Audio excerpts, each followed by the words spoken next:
नमस्कार, मैं हूँ मिली त्रिवेदी और काफ़ी दिनों से मैं सोच रही थी कि जिस चीज़ में मुझे दिलचस्पी है, जिसे कहा जाता है स्पिरिचुअलिटी या फिर हम आम तौर पे उसे आध्यात्मिकता कहते हैं, जो एक काफ़ी सटल चीज़ है, बहुत सटल।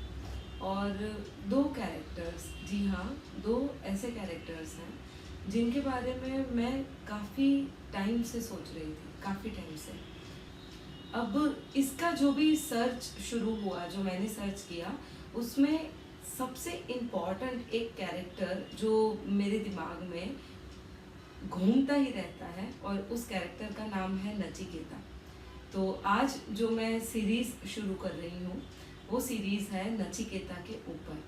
मैंने उसके उनके ऊपर ये काफ़ी सारा गूगल पे पढ़ा है, काफ़ी सारी किताबों में, जैसे स्पिरिचुअल बुक्स होती है उसमें भी उसके अंदर लिखा हुआ है, काफ़ी सारी स्पिरिचुअल बुक्स में लिखा है। और मैंने स्वामी विवेकानंद जी की भी एक किताब पढ़ी थी, बियॉन्ड बर्थ एंड डेथ। उसमें अगर मैं कहूँ कि उस किताब में काफ़ी अच्छे से क्लियरली नचिकेता के कैरेक्टर को एक्सप्लेन किया है, तो वो मुझे मैं ज़रूर इस चीज़ को बताऊंगी। अब नचिकेता का सबसे पहले तो हम समझेंगे मीनिंग कि नचिकेता होता क्या है, अर्थ क्या है इसका। क्योंकि हमने अधिकतर देखा है ना, एक वर्ड है भगवान श्री राम को लेकर, राम। जैसे ये योग वशिष्ठ में लिखा हुआ है कि जैसे ही ऋषि वशिष्ठ ने राम को हाथ में लिया था और उनका नामकरण होने वाला था, तब उन सब ने पूछा, जैसे पहले होता था ना, गुरुओं के हाथ में बच्चे देकर फिर बोला जाता है कि आप नाम रखिए, उसी हिसाब से वशिष्ठ ऋषि ने जैसे ही उन्हें हाथ में लिया, उन्होंने कहा जो सब में रमता है वो राम। मतलब हम अगर हर एक शब्द का मतलब ढूंढने जाते हैं बेसिकली संस्कृत में, तो हमें बहुत अच्छे से मिल जाता है। सिमिलरली वैसे ही नचिकेता का एक काफ़ी अच्छा मतलब होता है, और आज मैं सिर्फ उस मतलब को एक्सप्लेन करूंगी और रिमेनिंग जो है वो हम नेक्स्ट सीरीज में देखेंगे अपनी।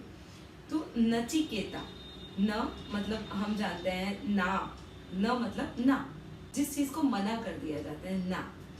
नेक्स्ट है ची, दूसरी जो धातु है शब्द की, वो है ची। अब ये ची जो है वो रिप्रेजेंट करता है चैतन्य को, जैसे हम आम तौर पे चेतना या फिर कॉन्शियसनेस कहते हैं। सो पहला है न, मतलब ना।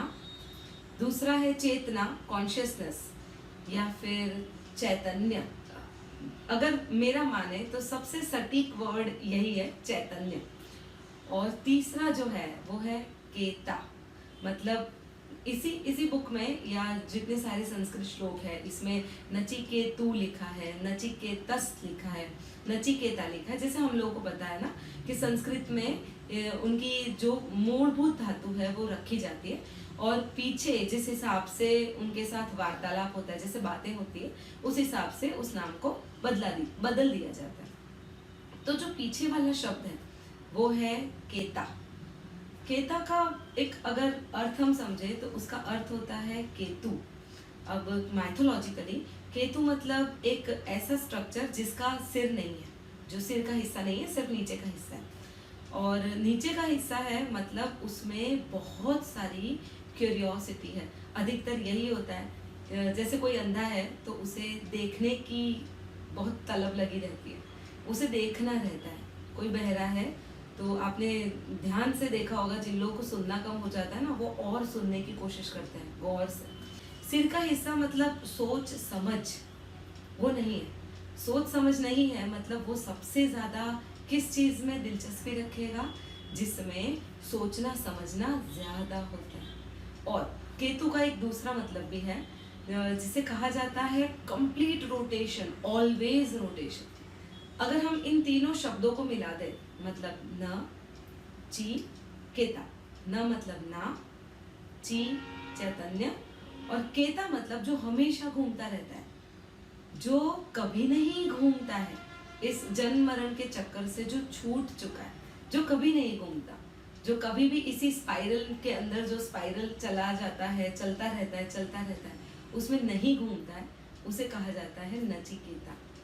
जनरली ये जो नचिकेता की कहानी है वो कठोपनिषद नाम के उपनिषद में आती है। इनके जो राइटर है या फिर जो ऋषि है, इनका नाम है कठ। आमतौर पर इसे कथा उपनिषद भी कहा जाता है।